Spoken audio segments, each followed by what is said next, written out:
ወንድሜ ክፍል 3 ስራ ላይ ብለኸኛል። ይኸው ሰርቼልሃለሁ። አሁንም ከፖሊስ ዱላ የምታመልጥበትን መንገድ 3 አድርጌ ዘርዝሬ ያስቀምጥልሃለሁ ማለት ነው። መጀመሪያ መታወቂያ ስትጠየቅ ማለት ነው ውልቅ አድርገህ አውጥተህ ስጥ።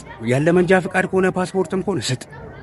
ምክንያቱም ስትጠየቅ ካልሰጠ ሌላ ጣጣ ነው፣ ትለጠለጣለህ ወንድሜ።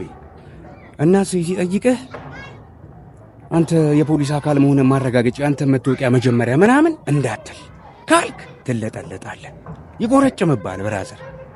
ሁለተኛ የቱ ጋ ነው ቤት ሰፈር የቱ ጋ ነው ምናምን ካለ ማለት ነው ይሄ ከጎንደር መጥቼ አየር ጤና አርፌ በደብረ ዘይት ምን እንዳትል ወንድሜ፣ ትለጠለጥ። ምንድነው ቦሌ ጋር ኢንተርቪው ይደረግ ከሆነ እዚች ጋ ነው 24 ነው ቤት፣ ይኸው እዚች ጋ 40-60 ዋጋ ምናምን ብለህ ማለፍ አለብህ ማለት ነው። ሶስተኛ ራስታ ፍሬንድ ካለ ማለት ነው አንተ እዚህ ጋር አይመለከትም። ኢንተርቪው ለግል ነው ወዳጅ፣ ለግል ነው፣ ለየብቻ ነው።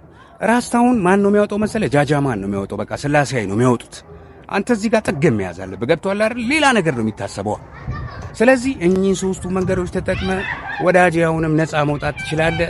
ይመቻችሁ። አመሰግናለሁ ወንድሜ።